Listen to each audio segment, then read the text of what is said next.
వ్యవసాయ సహకార శాఖలపై CM Revanth review. పంట రుణమాఫీ ఇతర అంశాలపై ముఖ్యమంత్రి డిస్కషన్. కాళేశ్వరంపై జ్యుడిషియల్ కమిషన్ విచారణ స్పీడప్. నిర్మాణ భాగస్వాములను విచారించేందుకు నోటీసులు జారీ. ములుగు జిల్లా గోదావరి తీర ప్రాంతంలో కరకట్ట నిర్మాణం. 29 కిలోమీటర్ల మేర నిర్మాణానికి 137 కోట్లు మంజూరైందన్న సీతక్క. శిథిలావస్థలో నిర్మాణం పూర్తయిన డబుల్ బెడ్రూమ్లో ఇండ్లు పంపిణీ చేయాలంటూ ఆదిలాబాద్ లబ్ధిదారుల నిరసన. కరీంనగర్ లోక్సభ ఎన్నిక ఫలితాలపై పార్టీల పోస్టు మార్టం. ఎమ్మెల్యేలు ఉన్నప్పటికీ వెనుకంజపై కాంగ్రెస్ బీఆర్ఎస్ సమీక్ష.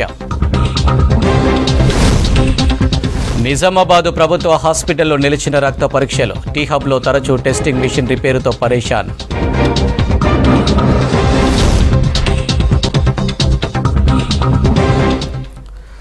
డీటెయిల్స్ చూస్తే కాళేశ్వరం ప్రాజెక్టుపై విచారణ జరుగుతుందని, త్వరలోనే అన్ని విషయాలు బయటకు వస్తాయన్నారు కాళేశ్వరం విచారణ commission chairman justice PC Ghosh. 2 రోజుల క్రితం మేడిగడ్డను పీసీ ఘోష్ సందర్శించారు. ఇవాళ ఇరిగేషన్ శాఖ అధికారులతో సమావేశమైంది కమిషన్. ప్రాజెక్టుకు సంబంధించి 54 ఫిర్యాదులు వచ్చాయని, నష్టపరిహారంకు సంబంధించి కూడా ఫిర్యాదులు అందాయని తెలిపారు. వాటిపై విచారణ జరుపుతామని తెలిపారు.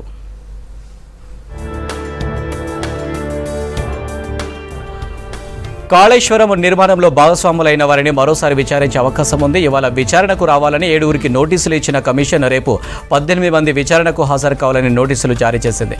వారం రోజుల పాటు హైదరాబాద్లోనే ఉండనున్నారు పీసీ ఘోష్. మరోవైపు ఎన్డీఎస్సీ నివేదిక ఆధారంగా మరమ్మతు పనులు కంటిన్యూ అవుతున్నాయి.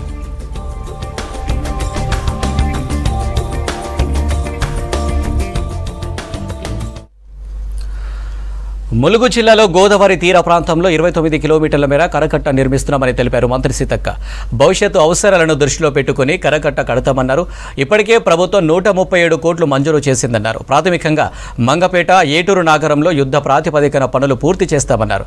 మరో 15 రోజుల్లో కొండాయి గ్రామంలో తాత్కాలికంగా ఐరన్ బ్రిడ్జి అందుబాటులోకి తెస్తామన్నారు. ఈ వర్షాకాలంలో వరదలకు గ్రామాలు మునిగిపోకుండా ప్రత్యేక చర్యలు తీసుకుంటున్నామంటున్నారు మంత్రి సీతక్క. ప్లానింగ్ అదేవిధంగా డిజైన్ ఎట్లా ఉండాలి అనే దానికోసం కొంచెం డిలే అయింది. వేగవంతం చేసి మండే ట్యూస్డే నుంచి దాదాపుగా వర్క్ స్టార్ట్ చేయబోతున్నాము.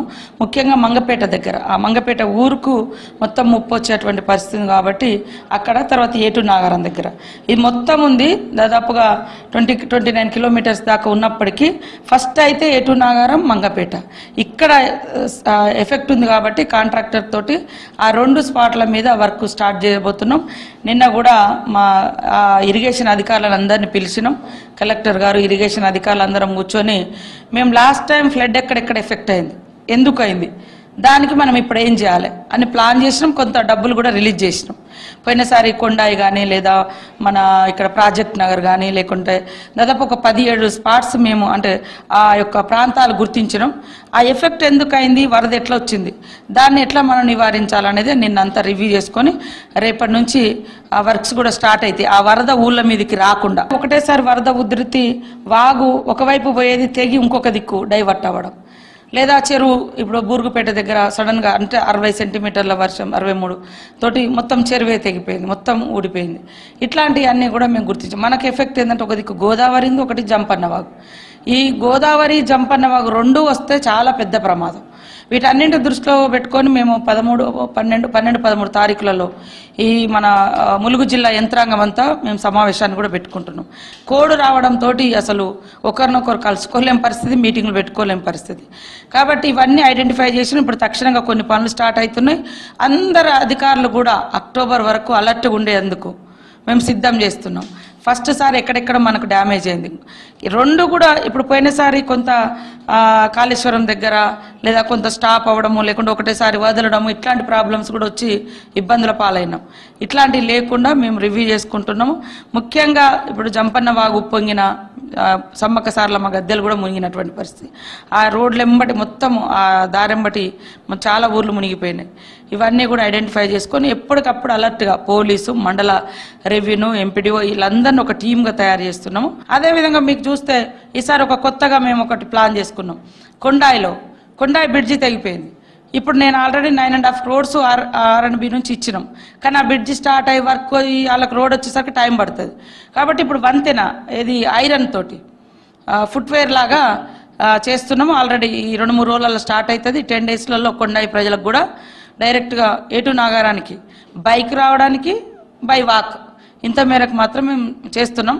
అట్లనే ఆసిఫాబాద్ కూడా ఇట్లాంటి సమస్యలున్నాయి కాబట్టి అక్కడ కలెక్టర్ గారికి కూడా నేను చెప్పాను. నేను అక్కడ ఇన్ఛార్జ్.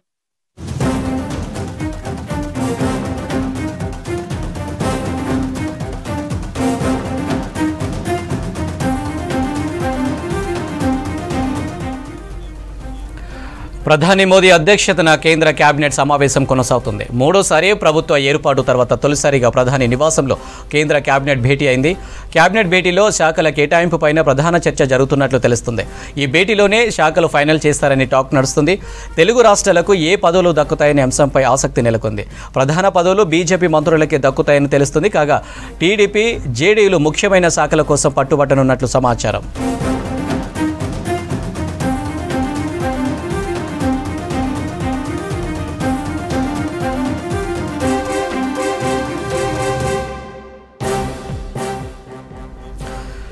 ప్రధాని మోదీ అధ్యక్షతన కేంద్ర కేబినెట్ సమావేశం కొనసాగుతుంది. మూడోసారి ప్రభుత్వ ఏర్పాటు తర్వాత తొలిసారిగా ప్రధాని నివాసంలో కేంద్ర కేబినెట్ భేటీ అయింది. కేబినెట్ భేటీలో శాఖల కేటాయింపుపైనే ప్రధాన చర్చ జరుగుతున్నట్లు తెలుస్తుంది. ఈ భేటీలోనే శాఖలు ఫైనల్ చేస్తారని టాక్ నడుస్తుంది. తెలుగు రాష్ట్రాలకు ఏ పదవులు దక్కుతాయనే అంశంపై ఆసక్తి నెలకొంది. ప్రధాన పదవులు బీజేపీ మంత్రులకే దక్కుతాయని తెలుస్తుంది. కాగా టీడీపీ, జేడీలు ముఖ్యమైన శాఖల కోసం పట్టుబట్టనున్నట్లు సమాచారం.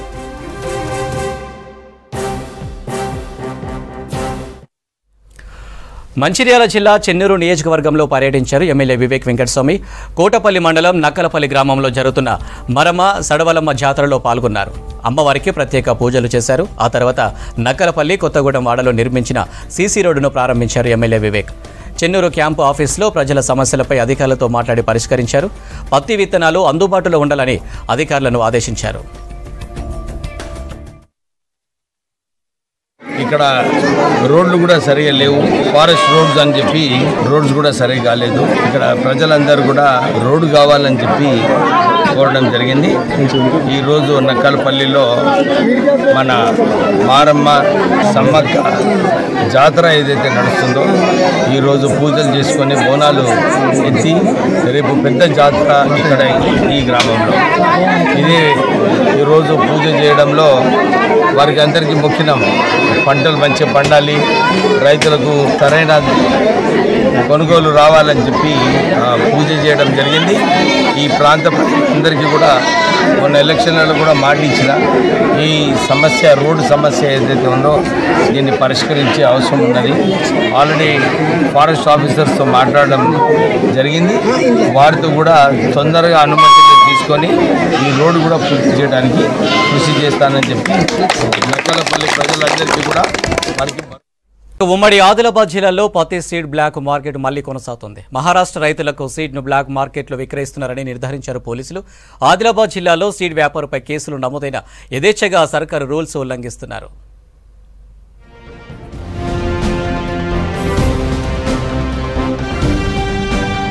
ఉమ్మడి ఆదిలాబాద్ జిల్లాలో పత్తి రైతులు సీడ్స్ షార్టేజ్, బ్లాక్ మార్కెట్తో అవస్థలు పడుతున్నారు. మే 23 నుంచి ఈ నెల 1వ తేదీ వరకు సీడ్స్ లభించక రైతులు ఆందోళన బాటపట్టారు.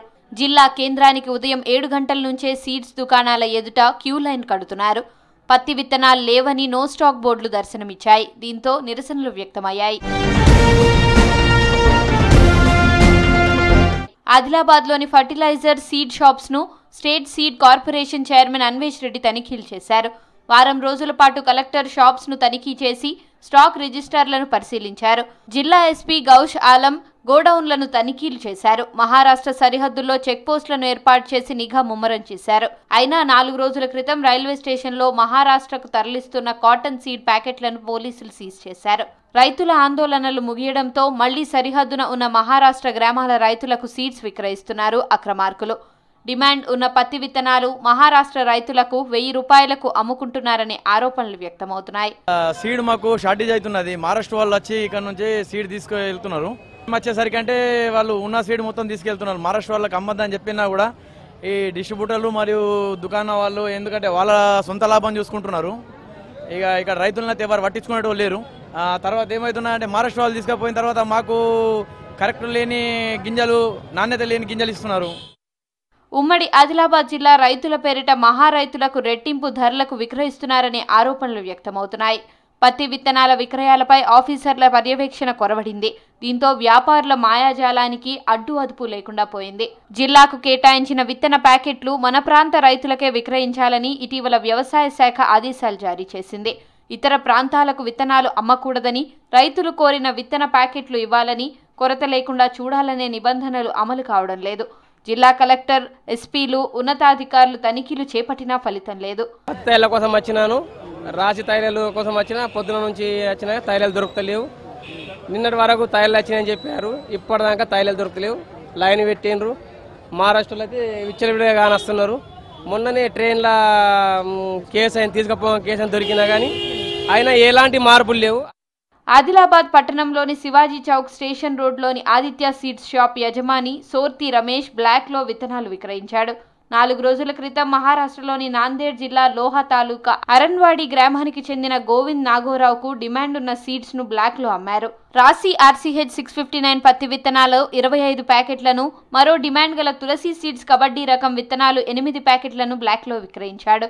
వాటి ప్యాకెట్ ధర 864 రూపాయలుండగా ఒక్కో బ్యాగ్ 1100 రూపాయలకి, రాశి విత్తనాలను 900 రూపాయలకు విక్రయించాడు. కొనుగోలు చేసిన రైతులు రైలు మార్గంలో మహారాష్ట్రకు వెళ్తుండగా రైల్వే స్టేషన్లో టాస్క్ ఫోర్స్ పోలీసులకు పట్టుబడ్డారు.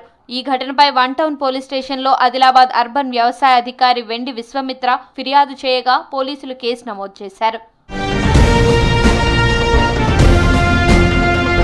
మహారాష్ట్రలో ఇక్కడి సీడ్ సేల్ చేశారనే ఆరోపణలు అవాస్తవమన్నారు అధికారులు. రాశి సీడ్ డిమాండ్ మేరకు సప్లై లేదన్నారు. సీడ్స్ కంపెనీల నుంచి సప్లై లేకపోవడంతోనే కొరత ఏర్పడిందన్నారు. స్టాక్ ఉండి విక్రయించని షాపులపై యాక్షన్ చేపడతామన్నారు. ఈ ఏదైతే ఈ డిమాండ్ ఎక్కువ ఉన్నదో RCH 659 రాశి 2 మన ఈ సీడ్ అందరు రైతులకు రావాలన్న ఉద్దేశం కొద్దీ పైన విత్తన కంపెనీలతో మాట్లాడి, పై అధికారులతో మాట్లాడి ఇవన్నీ తెప్పియడం జరుగుతుంది. మళ్ళీ తర్వాత ఈ రాశి సీడ్స్ బ్లాక్ మార్కెటింగ్ కాకుండా వేరే స్టేట్లకు వెళ్లకుండా మొత్తం ఇంటర్ స్టేట్ చెక్ పోస్టులు కూడా పెట్టడం జరిగింది. తర్వాత రైల్వే స్టేషన్ బస్ స్టాండ్లో కూడా మన joint task force police, revenue, agriculture ఆఫీసర్తో జాయింట్ టాస్క్ ఫోర్స్ కూడా పెట్టి మేము రెగ్యులర్గా చెకింగ్ చేయడం జరుగుతుంది. మహారాష్ట్రకి తరలించకుండా మన దగ్గర సెట్టింగ్ ఆఫీసర్స్, AEOs అందుబాటులో ఉన్నారు. రెవెన్యూ అధికారులు, పోలీస్ అధికారులు ఉన్నారు. వాళ్ళు బార్డర్ చెక్ పోస్ట్ కూడా పెట్టడం జరిగింది. రైల్వే స్టేషన్లో కూడా చెక్ చేస్తున్నారు. సో మన క్లియర్గా ఇన్స్ట్రక్షన్స్ ఇవ్వడం జరిగింది. మనకి ఏవైతే కావాల్సిన డిమాండ్ ఉందో, రాశి కానీ, ప్రదీప్ కానీ, సూపర్ కార్డ్ కానీ, మోక్ష కానీ, ఇలానే ఏవైతే పెద్ద వెరైటీస్, మేజర్ వెరైటీస్ ఏవైతే మన రైతులే కావాలో అది ఎక్కడైనా మహారాష్ట్ర రైతులకి అమ్మకూడదు. ఆదిలాబాద్ జిల్లా విత్తన డీలర్లు, అధికారులు హెచ్చరికలను, పోలీస్ కేసులను బేఖాతరు చేస్తున్నారు. అక్రమంగా అధిక ధరలకు అమ్మి సొమ్ము చేసుకుంటున్నారు.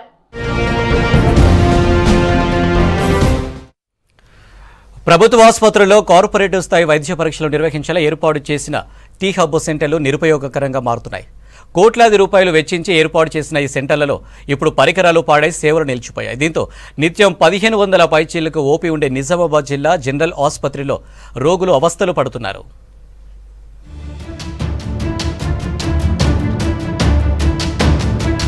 నిజామాబాద్ ప్రభుత్వ జనరల్ ఆసుపత్రి ఆవరణలోని టీ-హబ్లో ప్రధాన యంత్రం గత 4 రోజుల క్రితం పాడైంది. దీంతో రక్త పరీక్షలు నిలిపివేశారు. గత 4 రోజులుగా వివిధ రక్త పరీక్షలు నిలిచిపోవడంతో ఆరోగ్య కేంద్రాల చుట్టూ రోగులు తిరిగి అలసిపోతున్నారు. ఉమ్మడి నిజామాబాద్ జిల్లాతో పాటు నిర్మల్ జిల్లా పరిధిలోని PHCలు, UPHCలు, ప్రభుత్వ ప్రాంతీయ ఆసుపత్రులు, వెల్నెస్ సెంటర్ల నుంచి రోజు 1500 నుంచి 2000 వరకు రక్త నమూనాలు సేకరించి టీ-హబ్కి పంపిస్తారు. ఇక్కడ 40 నుంచి 50 రకాల పరీక్షలు చేస్తారు. ఇవి కాకుండా నిజామాబాద్ ప్రభుత్వ జనరల్ ఆసుపత్రికి OP, IP విపరీతంగా పెరగడంతో రోజు 600 నుంచి 700 రక్త నమూనాలు ఇక్కడి నుండే సేకరిస్తారు.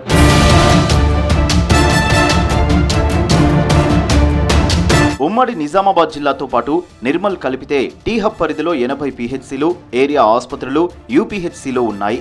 అన్ని చోట్ల సేకరిస్తున్న నమూనాలు ఇక్కడికే పంపుతారు. 24 గంటల పాటు యంత్రాలు నడవటం, వాటి సామర్థ్యానికి మించి పరీక్షలు చేస్తుండటంతో తరచూ మొరాయిస్తున్నాయి. సిబ్బంది ఉన్నా అదనపు యంత్రాలు లేకపోవడంతో ఇబ్బందులు తలెత్తుతున్నాయి. నిబంధనల ప్రకారం ఒక రోజు ఒక యంత్రంపై, మరో రోజు ఇంకో యంత్రంపై పరీక్షలు చేయాల్సి ఉంటుంది. కానీ ఇక్కడ ఒకే యంత్రం ఉండడంతో పరీక్షలు నిలిచిపోతున్నాయి. నిజామాబాద్ హాస్పిటల్స్ ఒకే ఒక మరి ఆ టెస్టింగ్ యంత్రం ఉంది. ఇటీవల కాలంలో అది టెక్నికల్ ప్రాబ్లంతో అది పనిచేయడం లేదు. దాంతో ఇవల్ల 4-5 రోజులుగా మరి జిల్లాలో ఉన్నటువంటి అనేక మంది పేషెంట్స్ బ్లడ్ టెస్టింగ్ కోసం పంపితే ఇవాళ ఎక్కడికక్కడ ఆగిపోయింది. అయితే ఆ బ్లడ్ టెస్టింగ్లో మరి రోగ నిర్ధారణ జరిగిన తర్వాతనే డాక్టర్లు ఫర్దర్ ట్రీట్మెంట్ని స్టార్ట్ చేస్తూ ఉంటారు. మరి ఇలాంటి పరిస్థితుల్లో ఒకటే దాని మీద ఆధారపడి ఈ విధంగా ఇక్కడ గవర్నమెంట్ హాస్పిటల్లో ఆగిపోయింది అనుకోండి, ఆ ట్రీట్మెంట్ కోసం ప్రైవేట్ హాస్పిటల్స్ని మరి ఆశ్రయించేటువంటి ప్రమాదం. పేదలు వచ్చేదే ప్రభుత్వ హాస్పిటల్కి. మరి ఇలాంటి పరిస్థితుల్లో మరి ముఖ్యంగా జిల్లా కలెక్టర్ గారు మరి జిల్లా అధికారులు తక్షణం స్పందించి దీన్ని రెండుగా అంటే ఆల్టర్నేటివ్, ఒకటి చెడిపోయినా ఏదైనా టెక్నికల్ ఇష్యూస్తో ఖరాబ్ అయినా రెండో దానికి మరి ఆస్కారం ఉంచే విధంగా మరి ప్రభుత్వం చర్యలు తీసుకోవాలని చెప్పేసి రాష్ట్ర ప్రభుత్వానికి విజ్ఞప్తి చేస్తాం. టీ హబ్ లో యంత్రం రిపేర్ అయిన ప్రతిసారి దాని విడిభాగాల కోసం ఎదురు చూడాల్సి వస్తుంది. ఈ పరికర విడిభాగాలు హైదరాబాద్ లో కూడా అందుబాటులో లేకపోవడంతో పాడైన ప్రతిసారి ఎదురు చూడాల్సి వస్తుంది. ఒక్కోసారి వారం 10 రోజులు కూడా సమయం పడుతుంది. ఈ జిల్లా కేంద్రంలో ఉన్నటువంటి హాస్పిటళ్లలో అన్ని రోగాలకు సంబంధించినటువంటి పరికరాలు మరి సదుపాయాలు సమయంలో అందే విధంగా ఉండాలి. కానీ ఈ మధ్య కాలంలో 2 రోజుల నుంచి ఏదైతే ఈ రక్తాన్ని మరి టెస్టులు చేసే మిషన్లు మరి పాడైపోవడం వలన చాలా ప్రజలకు మరి ఇబ్బందులు పాలవుతున్నటువంటి పరిస్థితి ఉంది. దీన్ని ఆల్టర్నేట్గా ఒకటి ఖరాబ్ అయినప్పటికీ కూడా ఇంకొక మిషన్ని కూడా సూపరింటెండెంట్ గారు వెంటనే దీని మీద చర్యలు తీసుకొని అక్కడ ప్రజలకు ఇబ్బంది కాకుండా వాళ్ళ ఆరోగ్యాన్ని కాపాడే విధంగా ఆ పరికరాలను మరి ఏర్పరిచే విధంగా మరి వీళ్ళు చర్యలు తీసుకోవాలి. అటువంటిదే కాకుండా ఈరోజు ఇక్కడ ప్రజలకు నష్టం జరుగుతూ ఉన్నప్పటికీ కూడా పట్టించుకోకుండా మరి ఇక్కడ ఉన్నటువంటి జిల్లా ప్రభుత్వ అధికారులు అసలు ఏం చేస్తూ ఉన్నారని చెప్పేసి మేము ప్రశ్నిస్తూ ఉన్నాము. గత 2 ఏళ్లుగా అదనపు యంత్రం కావాలని ప్రభుత్వానికి లేఖలు రాశారు ఆసుపత్రి సూపరింటెండెంట్ డాక్టర్ ప్రతిమారాజ్. జీజీహెచ్లో రోజు ప్రసవాలు, ఆపరేషన్లు జరుగుతుంటాయి. అత్యవసరమైన రక్త పరీక్షలు జనరల్ జీజీహెచ్లోనే చేస్తుంటారు. అత్యవసర వేళలో రక్త మూలాలను హైదరాబాద్ పంపుతున్నామని తెలిపారు. అండ్ ఈ టెస్ట్లో కూడా ఎమర్జెన్సీ పేషెంట్స్కి కానీ గవర్నమెంట్ హాస్పిటల్కి వచ్చే పేషెంట్స్కి కానీ ఎటువంటి ఇబ్బంది కలుగు చేయలేదు. ఎందుకంటే మా దగ్గర వేరే మెషిన్స్ ద్వారా ఆ టెస్టులన్నీ ఎమర్జెన్సీవన్నీ పర్ఫామ్ చేస్తున్నాం. కానీ ఏదైతే పెద్ద మెషిన్ ఉందో అది రిపేర్ అవడం మూలంగా కొంచెం ప్రైమరీ హెల్త్ సెంటర్ శాంపుల్స్ని ఈ 2 రోజులుగా తీసుకుని మేము వేరే ప్లేసెస్కి పంపించడం జరిగింది. ఈ ఎవరైతే ఉన్నారో పేషెంట్స్ ప్రైమరీ హెల్త్ సెంటర్స్ నుంచి శాంపుల్స్ వస్తాయో ఒక్కొక్కసారి మిషన్ లాంగ్ బ్రేకప్ అయితే మేము ఇమ్మీడియట్గా సిరిసిల్ల కానీ సిద్దిపేట కానీ పంపిస్తాము. సో పేషెంట్స్కి అయితే ఇబ్బంది జరగకుండా చూసుకుంటున్నాము. కానీ అనవసరమైన టెస్టులు ఏవైతే ఉంటాయో వాటికి మటుకు కొంచెం చూసి చేస్తూ ఉన్నాము. వీలైనంత త్వరగా టీ హబ్లో మరో యంత్రాన్ని ఏర్పాటు చేయాలని పేషెంట్లు కోరుతున్నారు.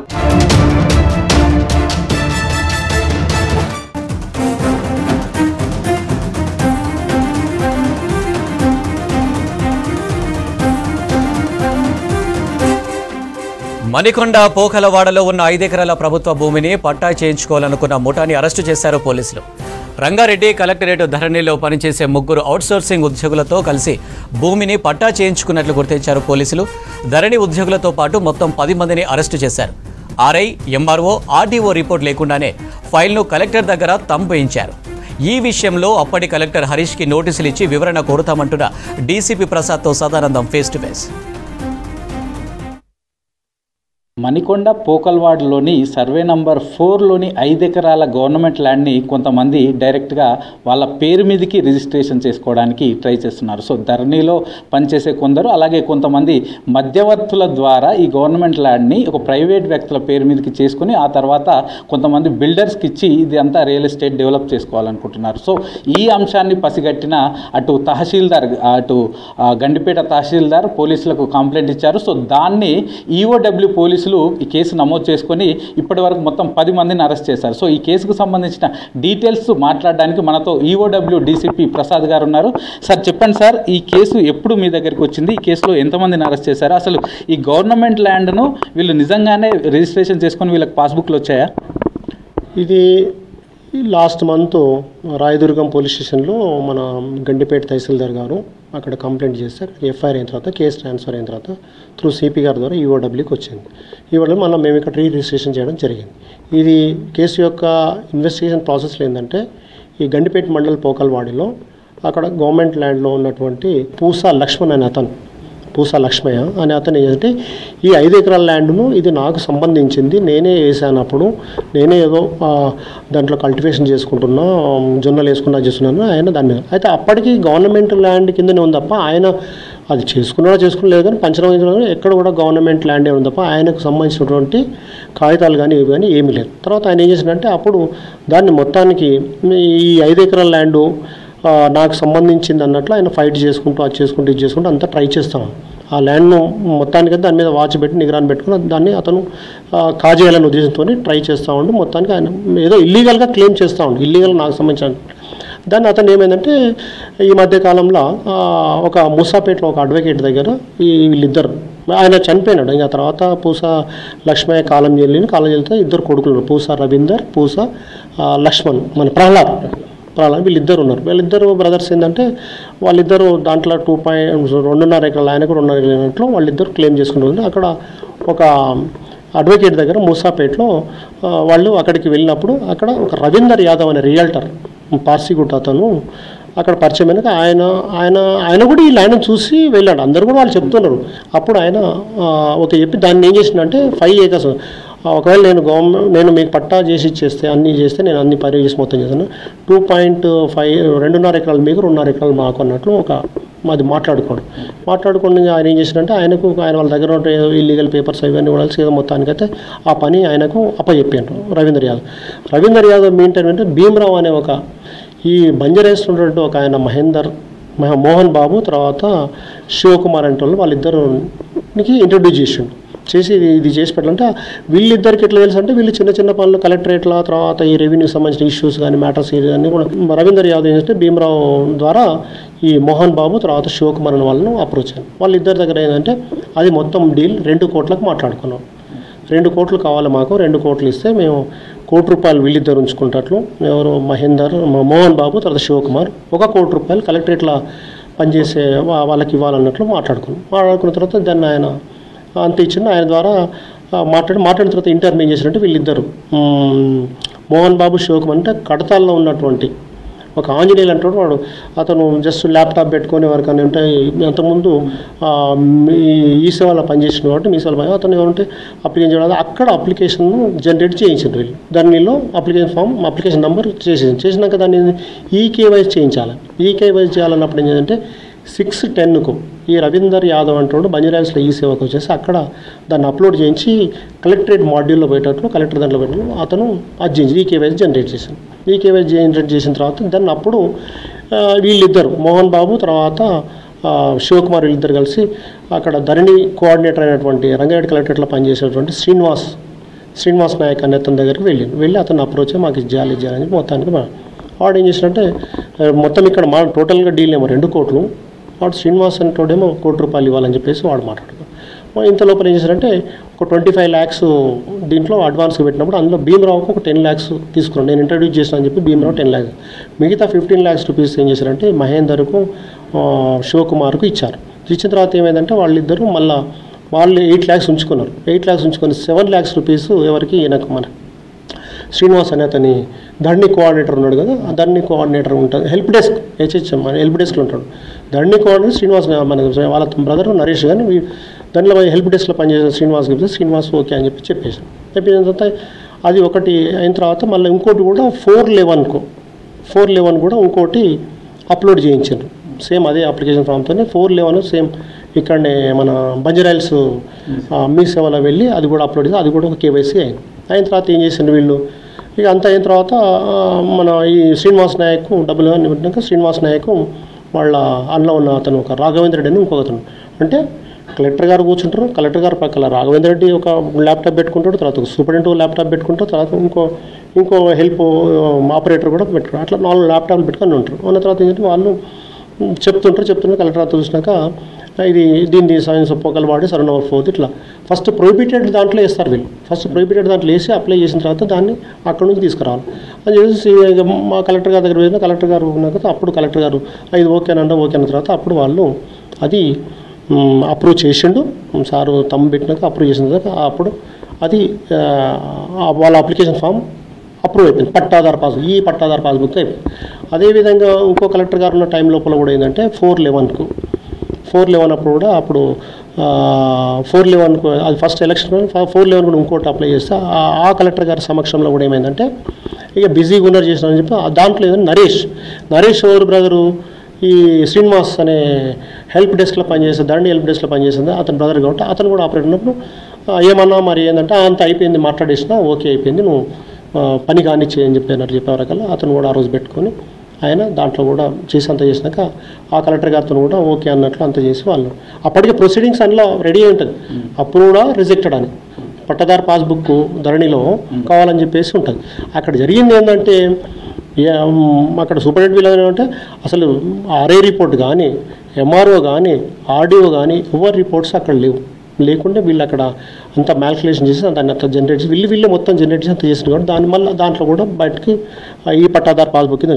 వీళ్ళంతా ఒక టీం లాగా అతను 70,000 తీసుకున్న తర్వాత అప్పుడు ఈ పట్టాదారు పాస్బుక్లన్నీ కూడా బయటకు వచ్చినాయి వచ్చిన తర్వాత అప్పుడు వచ్చిన వీళ్ళు బై పోస్ట్ కూడా ఈ పూస రవీందర్కు పూస ప్రహ్లాద్ వాళ్ళకు బుక్స్ వచ్చాయి బట్ అందులో ఉన్నది ఏంటంటే దాంట్లో పాస్బుక్లో వాళ్ళ నేమ్స్ వచ్చినాయి బట్ అక్కడ ఏంటంటే కాలంలో ఏమవుతున్నదో అది ఇంకా గవర్నమెంట్ ల్యాండ్ అని మాత్రమే ఉన్నది బట్ ఇది అంతా ఎందుకు జరిగిందని చెప్పేసి అప్పుడు ఎవరి రిపోర్ట్స్ లేకుండా అని చెప్పేసి అప్పుడు ఈ గండిపేట తహసీల్దారు రాయదుర్గం పోలీస్ స్టేషన్లో పెడితే అక్కడ కేసు ఎఫ్ఐఆర్ అంటే ఇటు వచ్చేసింది ఇప్పుడు మొత్తం ఈ 10 మందిని కూడా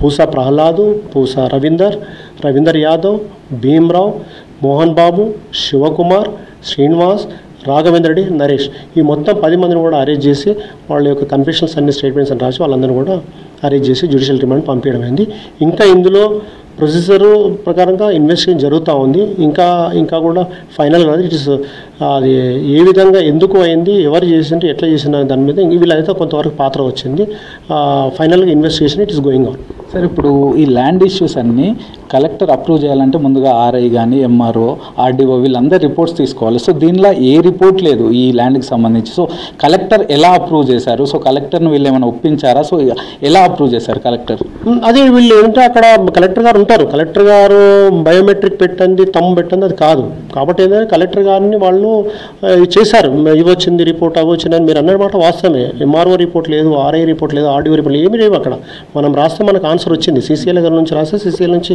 ఆన్సర్ వచ్చింది బట్ ఇవన్నీ ఏం లేకుండే కలెక్టర్ గారితో పెట్టి కలెక్టర్ గారు మొదలు పెట్టి చేసి బిజీలో పెట్టేసి మొత్తానికైతే ఆ కలెక్టర్ గారి ద్వారా తమ్ ఇంప్రెషన్ కానీ అది ఇట్లా రిలీజ్ అయింది కాబట్టి ఇంకా ఇన్వెస్టిగేషన్ జరుగుతూ ఉంది ఇన్వెస్టిగేషన్లో ఇంకేమి ఇంకా లాస్ట్ ఫైనల్ ఫైండింగ్ మనకు రావాలి సో కలెక్టర్ తమ్ము పెట్టాడు కాబట్టి సో ఆయన ఏమైనా ఎక్స్ప్లెనేషన్ అడుగుతారా మీరు ఏమైనా నోటీసులు ఇస్తారా కలెక్టర్ గారికి అంటే ఆ డిస్ట్రిక్ట్కి మాత్రం నోటీసులు మాత్రం పంపిస్తాము పంపించిన తర్వాత అక్కడ నుంచి కూడా మనం క్లారిఫికేషన్ అన్ని కూడా తీసుకుంటాం సో ఇప్పటి వరకు దీంట్లో ఈ ధరణి ఉద్యోగులు ఎంతమంది అరెస్ట్ అయ్యారు సార్ వాళ్ళు పర్మనెంట్ ఉద్యోగులా లేకపోతే అవుట్సోర్సింగ్ ఉద్యోగులు అవుట్సోర్సింగ్ వాళ్ళే వీళ్ళందరూ కూడా ముగ్గురు శ్రీనివాస్ రాఘవేందర్ రెడ్డి తర్వాత ఎవరు మన నరేష్ వీళ్ళు ముగ్గురు కూడా అవుట్సోర్సింగ్ ఎంప్లాయీసే దట్ ఆంజనేయులు అంటే ప్రైవేట్ చేసేవాళ్ళం వీళ్ళు ముగ్గురు అవుట్సోర్సింగ్ ఎంప్లాయీస్ ఫర్ ధరణిలో పనిచేస్తారు కలెక్టరేట్లో రంగారెడ్డి జిల్లా కలెక్టరేట్ సో వీళ్ళు ఇప్పుడు ధరణిని బేస్ చేసుకొని ఇదంతా చేస్తున్నారు కదా సో వీళ్ళు ఇప్పుడు అరెస్ట్ అయిన అవుట్సోర్సింగ్ ఉద్యోగులు చేశారు ఇట్లాంటి దందాలు ఏమైనా చేసినట్టు మీరు ఏమైనా గుర్తించారా ఇప్పటి వరకు అంటే దీంట్లో ఒకటి ఏమైందంటే తర్వాత కలెక్టర్ గారు ఉన్నప్పుడు ఏంటంటే 411 చేసిన కలెక్టర్ గారు ఏం చేశారంటే వీళ్ళు ఉన్నప్పుడే 65 అప్లికేషన్ల మీద ఇట్లా అవకతవకలు జరిగినాయి అన్నట్లు ఐడెంటిఫై చేసి కలెక్టర్ గారు ఆదిపట్ల పోలీస్ స్టేషన్కు ఒక కంప్లైంట్ ఇస్తే అక్కడ ఎఫ్ఐఆర్ అయింది అక్కడ కూడా ఇన్వెస్టిగేషన్ జరుగుతుంది ఒక 65 అప్లికేషన్లు మాత్రం అవకతవకలు జరిగినట్లు అక్కడ కంప్లైంట్ చేసి ఇచ్చారు అది కూడా అక్కడ సైమల్టేనియస్గా ఇన్వెస్టిగేషన్ జరుగుతాం సో అలాగే ఇట్లాంటివి మొత్తం రంగారెడ్డి జిల్లాలో 68 ఫైల్స్ ఇట్లాగే చేసినట్టు అప్పట్లో కలెక్టర్ గుర్తించి అలాగే పోలీసులకు ఇన్ఫర్మేషన్ ఇవ్వడంతో దానిపైన కూడా కేసులు నమోదు చేసి దానిపైన కూడా ఇన్వెస్టిగేషన్ కంటిన్యూ అవుతుందని చెప్తున్నారు కెమెరా పర్సన్ శ్రీకాంత్తో సదానందం V6 న్యూస్ హైదరాబాద్ ఇవి అప్డేట్స్ మరిన్ని అప్డేట్స్ కోసం చూస్తూనే V6 న్యూస్.